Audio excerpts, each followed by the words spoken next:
today we're going to get a hint on that.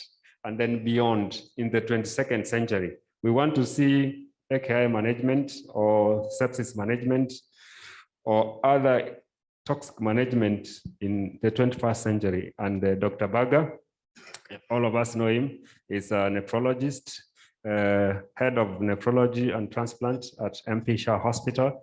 He's a physician and a nephrologist qualified from South Africa, Stellenbosch University.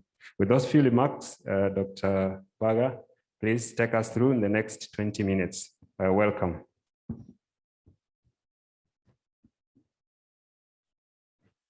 I have it, thank you. Minimize those things down. It's not difficult. Yeah, thank you. Okay, so good afternoon. I'll be discussing on hemoperfusion in COVID-19, septic shock, and liver failure. Unfortunately, the chair has told me that I have only 50 minutes, so I'll try to complete this within the 50 minutes, as told by Dr. Owiti. Okay, so I'll be discussing on hemoperfusion. So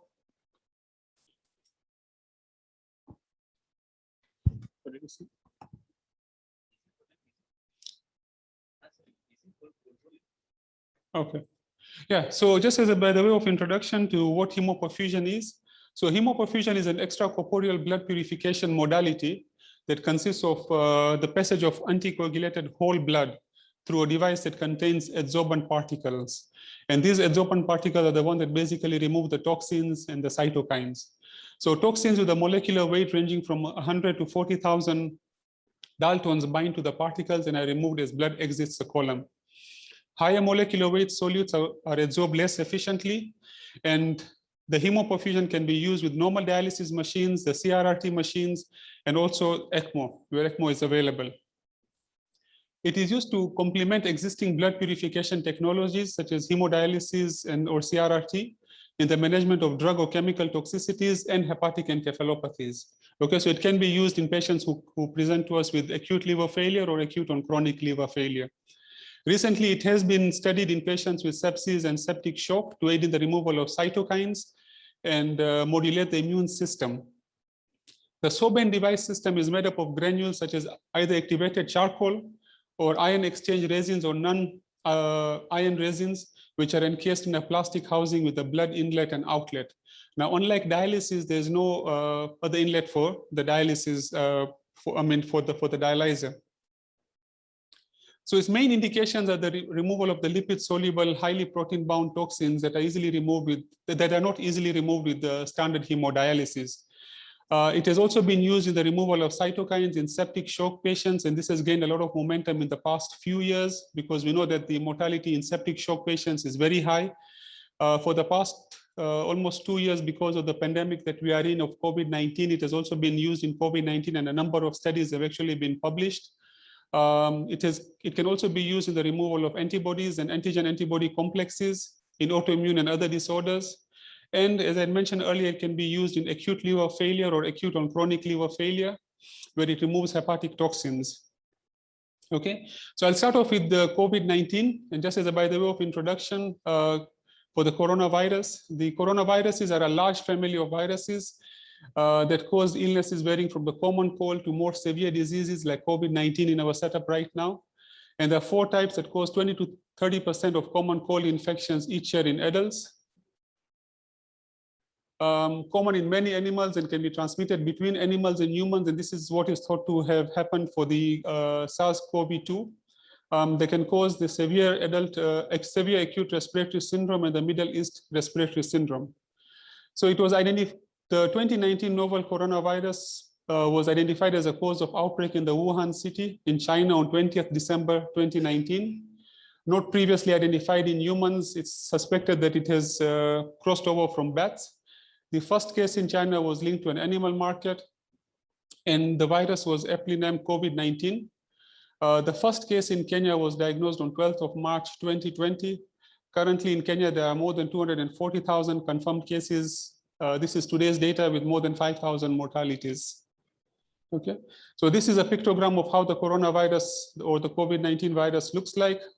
There's an envelope protein, which is here. We have the spike protein, which is what was generated a lot of interest in terms of its pathogenesis, as well as in terms of the vaccines. We have the membrane glycoprotein, and then we have the single-stranded RNA virus here. These are the classical symptoms of the coronavirus, which all of us know.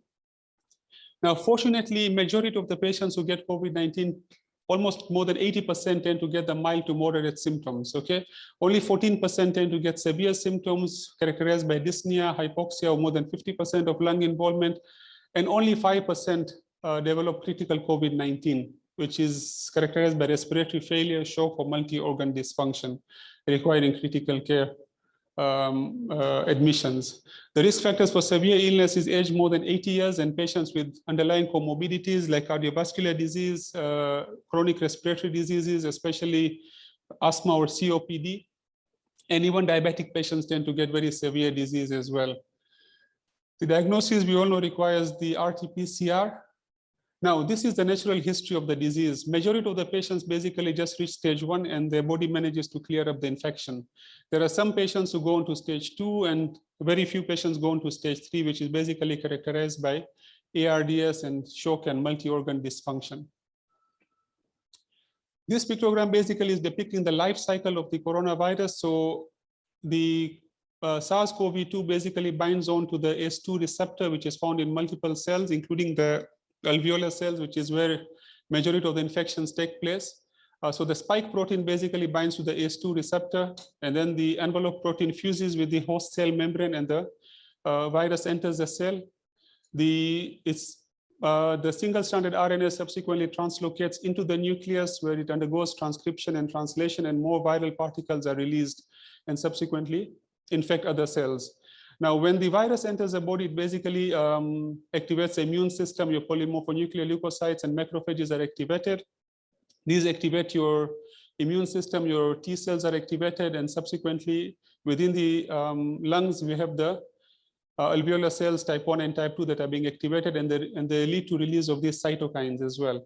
Now, within the cell itself, within the nucleus itself, you also get the interferon gene that is activated and leads to stimulation of interferon release, which also leads to increased cytokine release as well. So all of this basically leads to what is called the cytokine storm, and this is what leads to damage to the lungs and the other organs. So it leads to necrosis, tissue damage, and subsequently you tend to see a DIC-like picture as well setting in. Now this is sorry. So the upper one was basically the picture of a normal capillary, yeah, which is showing a nice intact endothelium, one neutrophil here, very few platelets, and deformable erythrocytes. This is a picture of a capillary that has been damaged by the cytokine storm. You can see that the endothelium is not intact. There's glycocalyx shedding. There are multiple thrombocytes present, and even the RBCs have become deformed as well. Okay. So the interferons are very, very important when it comes to trying to inhibit the replication and the spread of the virus. So when the interferon gamma gene is activated, it leads to release of the interferons. The interferons basically bind to the interferon receptors on the other cells and leads to activation and production of the antiviral proteins. And these antiviral proteins tend to inactivate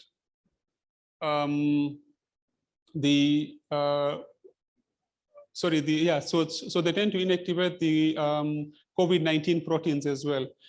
The interferons are also very important in terms of causing apoptosis of the infected cells as well. So what happens is the virus has found a way of inhibiting the interferon release earlier on when it infects the body.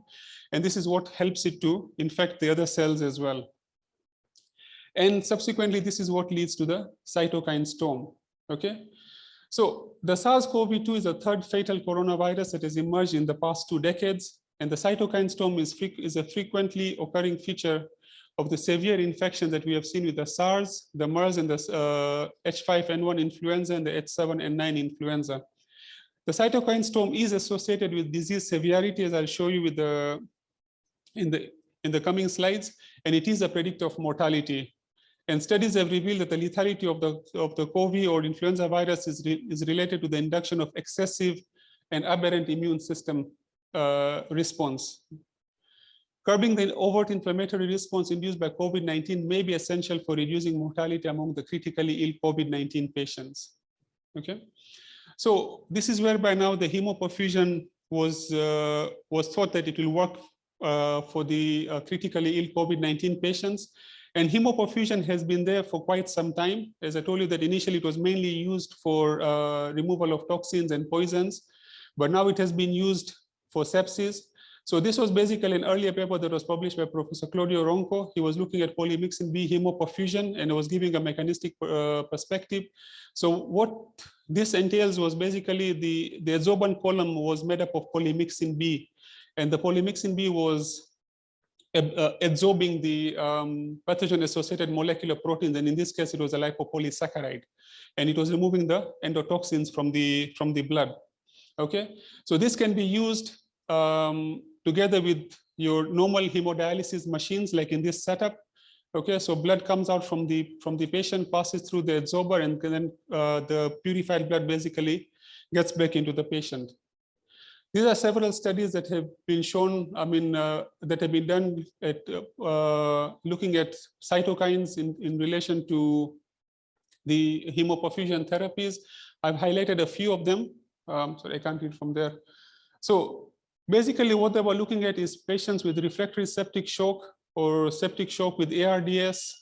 They also looked at patients who are on the cardiopulmonary bypass machines, those patients undergoing heart transplants or cardiopulmonary bypass surgeries as well.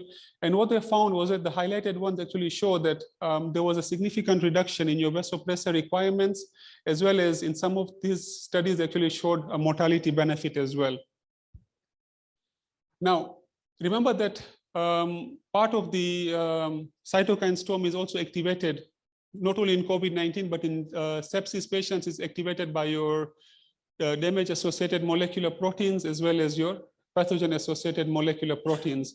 And the hemoperfusion basically removes these endotoxins. Okay, so what is the rationale of blood purification on COVID-19? So what happens is that there is a possible mechanism of innate immune system on the severity of the disease. As I mentioned earlier, what the virus does is that it suppresses the interferon response during the initial infection, and the viral replication, which goes on unchecked, triggers off hyperinflammatory condition and a cytokine storm. And there's an influx of activated neutrophils and inflammatory monocytes and macrophages. Okay. So this was a study from China, which was looking at the risk factors for severity and mortality in adult COVID-19 patients in Wuhan. And what they found was that the serum cytokine levels of interleukin-2, interleukin-6, and interleukin-10 was significantly higher in those patients who had critical COVID-19 as compared to those patients who had non-severe disease. This was another study that was looking at the risk factors associated with acute respiratory distress syndrome and death in patients with coronavirus. Again, it was in Wuhan, China, and what they found was that the patients who had an increased mortality were those who had a very high level of interleukin-6. And if you look, currently we have data that shows that inhibiting the interleukin-6 basically has been shown to have a mortality benefit. And this is why we're using the interleukin-6 inhibitor tocilizumab routinely right nowadays for the critical COVID-19 patients. Now, another important aspect to bring out is that for the critically ill COVID-19 patients, the coronavirus itself basically leads to a cytokine storm, but even our own therapies like ventilation, mechanical ventilation, and for those people who are doing ECMO, especially in South Africa, these two therapies also lead to an increase in your cytokines as well. And this is what perpetuates a cytokine storm, leads to multi-organ dysfunction and subsequently shock as well. So we can use different approaches for the cytokine removal using hemoperfusion. We can use a direct hemoperfusion using a neutrous macroporous sorbent. We can use plasma adsorption on a resin that after plasma separation from whole blood, but this is a bit more tedious. We can use a continuous renal replacement therapy with hollow fiber with adsorption properties, and a high dose CRRT with a medium cutoff or a high cutoff membranes. So cytokine removal is mainly carried out using a neutro-macroporous sorbent. And what we tend to do is that we tend to use this therapy for 3 hours or more. But currently, from my experience, I've used it for 3 hours, for 3 to 5 days, and it has worked wonderfully well for our patients. This is a statement from the NICE guidelines that has given emergency approval for using cytosoab therapies for COVID-19 patients, especially those who have very high levels of cytokines in the blood. Okay. So these are the other studies that were done with hemoperfusion. One was in extrapulmonary sepsis-induced acute lung injury, and one was in severe acute pancreatitis. And what they showed was that it basically helps to reduce the level of cytokines and subsequently improves your hemodynamics as well and reduces your length of ICU stay. Okay, so you can use the hemoperfusion directly, or it can be complemented when you have patients who have developed AKI, and they can be used with hemodialysis or hemodiafiltration or SLED or CRRT, and can be used with your ECMO as well.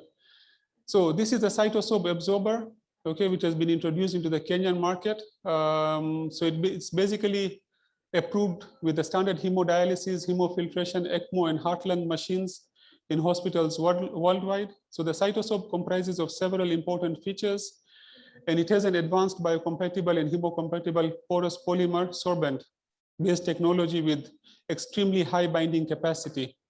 So in regards to the cytokine removal, the goal is to reduce but not to completely eliminate the cytokines. So that becomes very important. So our goal in hemoperfusion for cytokines is not to completely eliminate the cytokines, because remember that there are the anti-inflammatory cytokines as well. So this helps to keep the immune system intact, but remove the dangerous cytokines that are causing more damage. So it is a whole blood adsorber, and this is how the Cytosoab Absorber looks like. Basically, it has the a highly porous high-tech polymer beads, okay? And this is where the blood actually, whole anticoagulated blood passes through. So we discussed this. So this is a range of the cytokines and the damage-associated molecular proteins, pathogen-associated molecular proteins, cytokines, the Cytosoab removes. You can see all the way till 60 kilodaltons. It can remove all of these cytokines and the PAMPs and DAMPs. Okay. So this was a paper that was published in one of the journals, which was basically looking at CRRT with a disposable hemoperfusion cartridge in a patient who had got critical COVID-19. So this patient was admitted in the ICU. Initially, did not have a very low saturation, but subsequently, before hemoperfusion, you can see that his chest X-ray is significantly worsened, has developed severe ARDS. They initiated hemoperfusion using the HA380 cartridge, and after the hemoperfusion, you can see significant changes in the chest X-ray, and the patient was actually be able to be weaned off the oxygen as well. So FDA has actually given emergency approval as well for the treatment of critical COVID-19 using the Cytosoab therapies. Okay, and of course, we are supposed to be very careful when selecting our patients who are going to get these hemoperfusion therapies.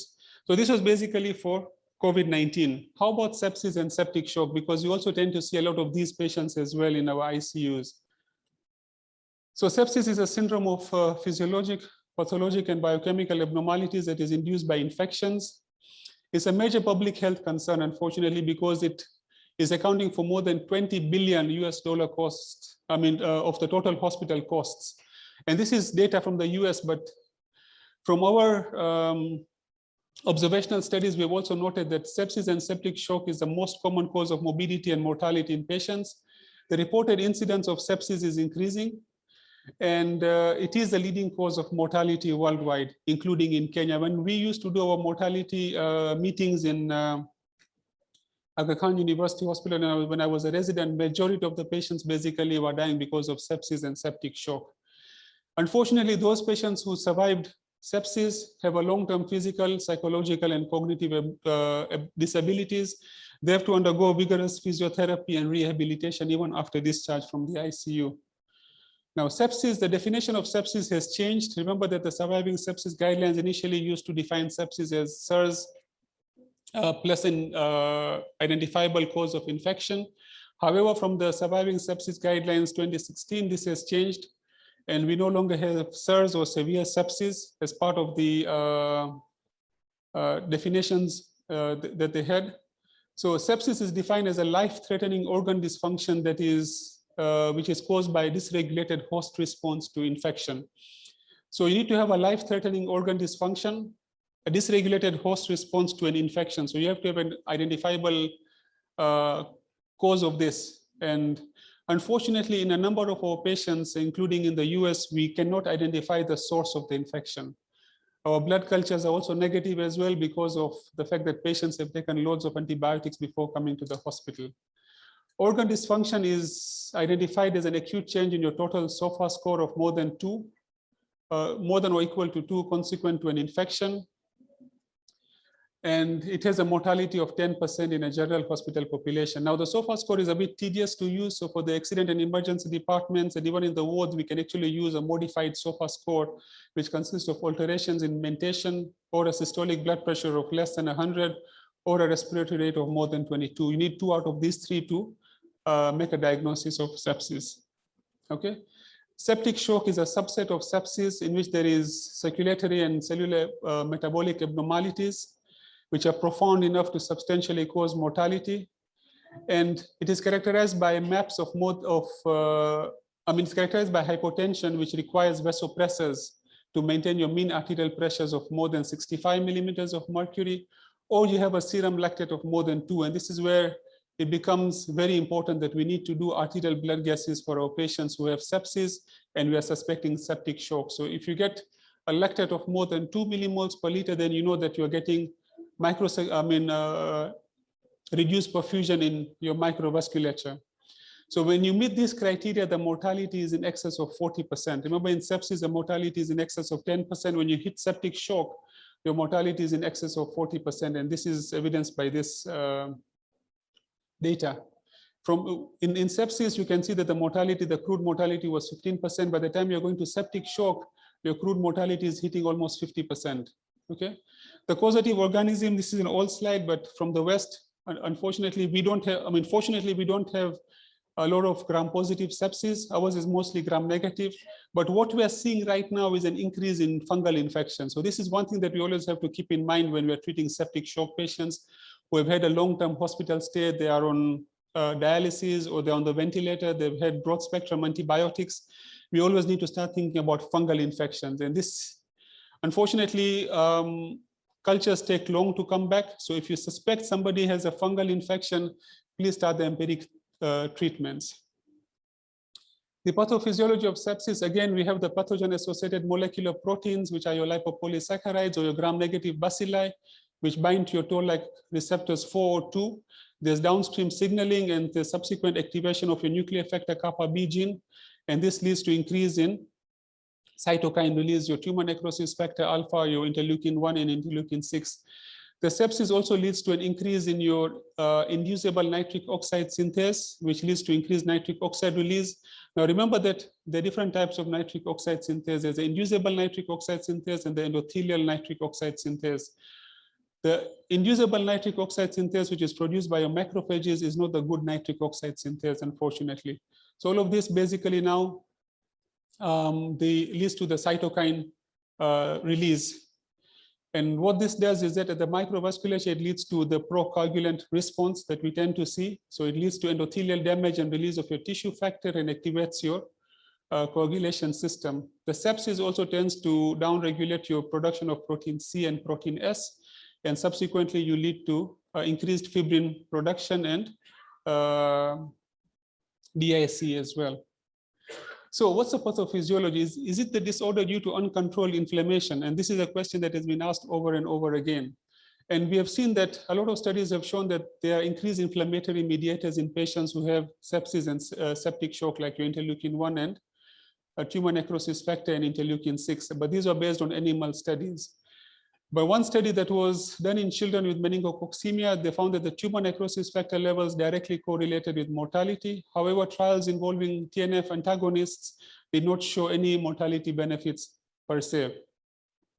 And what they tended to find is that even patients who are treated with TNF antagonists with rheumatoid arthritis actually tended to develop infectious complications as well.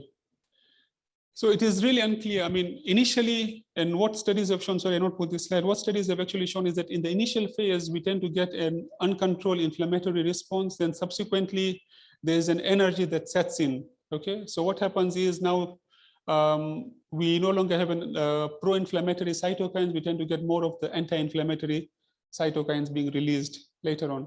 So what do septic patients die from? Septic patients actually die from multi-organ dysfunction because of the unregulated host inflammatory response system, which starts off in one organ, but then subsequently because of the cytokine storm spreads to the other organs as well. So you might get a patient who has a UTI, subsequently develops ARDS, subsequently develops acute kidney injury as well.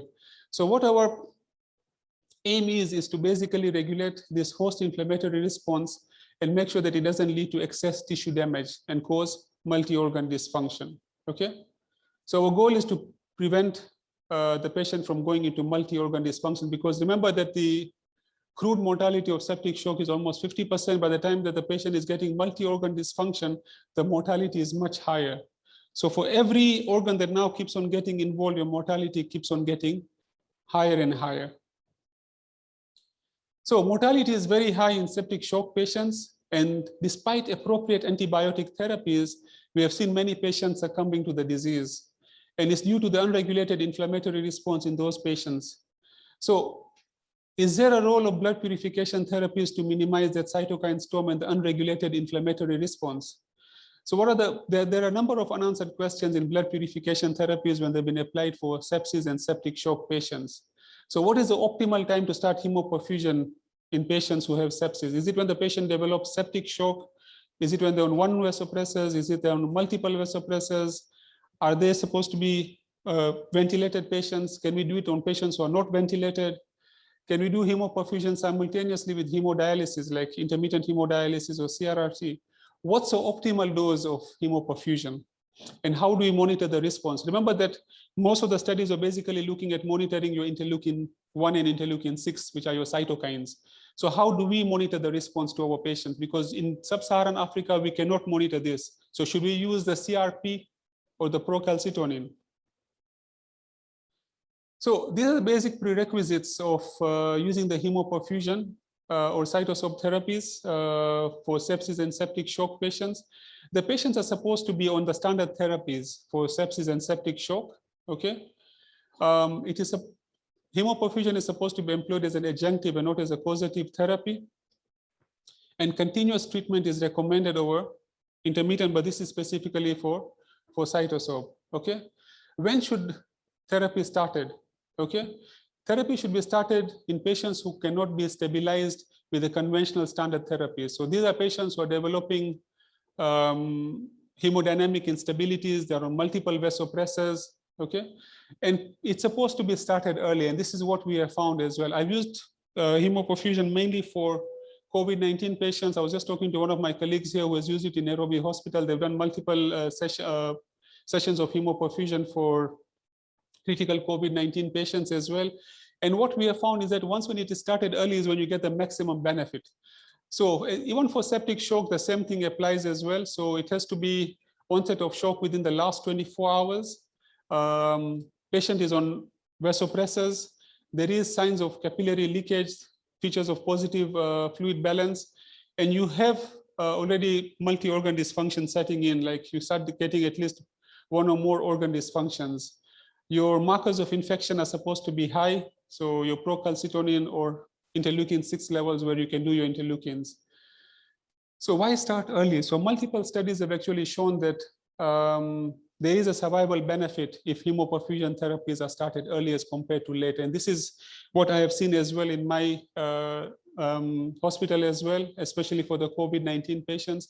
Those patients in which we started the hemoperfusions early actually tended to do much better than the ones that delayed. So as I said, that Cytosoab therapy should be started in patients who do not respond sufficiently to the current therapeutic guideline recommendations. Okay.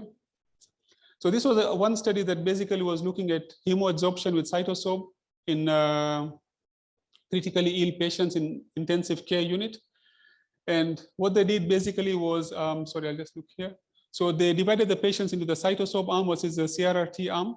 and they analyzed for the 28-day mortality. So what they found is that the patients who were in the Cytosoab arm, basically their predicted mortality was significantly, their observed mortality was significantly lower than the predicted mortality as compared to the CRRT, because remember that it is postulated that even CRRT can remove some of your cytokines as well. And I know some hospitals have been using CRRT, as, even in Kenya here, as an adjunctive therapy in patients who have septic shock. I think I have enough time. 10 minutes, thank you. So we'll go to liver failure. So, sorry, I'll just take a few minutes only, sorry. So, because I was asked to talk about all these three therapies in 20 minutes, unfortunately. So for liver failure, you don't need to switch it off. So now there's also a role of hemoperfusion, as I mentioned earlier on, in liver failure because of the toxins that develop in patients who got liver failure and the bilirubin that develops. This is a classification based on the time parameters of liver failure, where you can get acute liver failure, subacute liver failure, acute on chronic liver failure, and chronic liver failure. So what happens is you tend to get the toxins that are being produced. So they're the endotoxins and cytokines and free radicals that are produced that lead to spontaneous bacterial peritonitis. We have seen patients who have ascites because of liver failure tend to get spontaneous bacterial peritonitis. It can, there are also the aromatic amino acids that are produced, which can actually lead to the hepatorenal syndrome. It can lead to upper GI bleeds. It can lead to jaundice as well from the bilirubins as well. So acute liver, acute on chronic liver failure has a high prevalence with 50% mortality rate, and the costs of treating acute on chronic liver failure and the mortality rates are far greater than those associated with more common causes for hospitalization. So the treatment modalities for acute liver failure and acute on chronic liver failure, of course, you can use the medical therapies, but not really much can be done with these patients. You can use your N-acetylcysteines, you can use your L-ornithine, L-aspartate infusions as well. But unfortunately, there's not much that can be done in patients who come in with acute liver failure. We just have to do supportive therapy. There's an aspect of stem cell, introducing stem cells into the liver so that the liver can regenerate.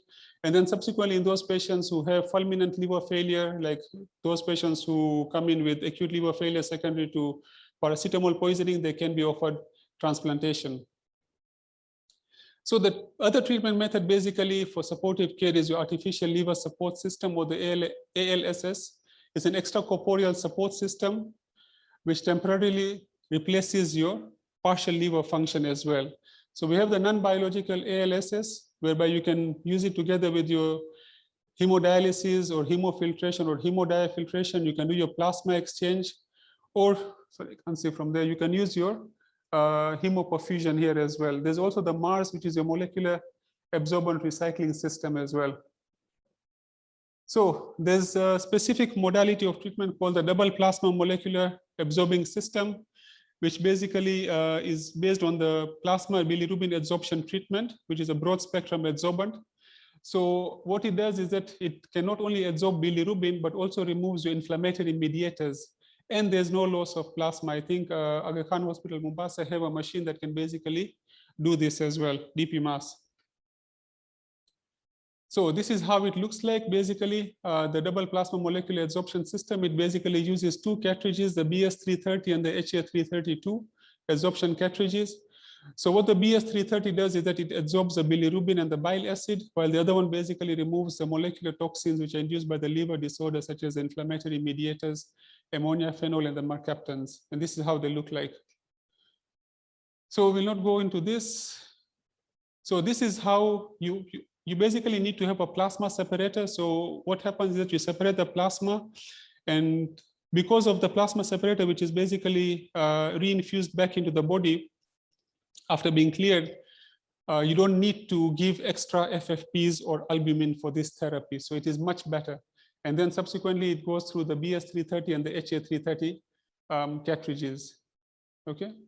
So the indications of the DP mass are liver failure and its complications, for example, hepatic encephalopathy, liver failure because of viral hepatitis and non-viral hepatitis. It can be used pre and post liver transplants. Unfortunately, we are not just started doing the liver transplants here, and can be used in severe cholestatic jaundice patients to relieve the symptoms of pruritus as well.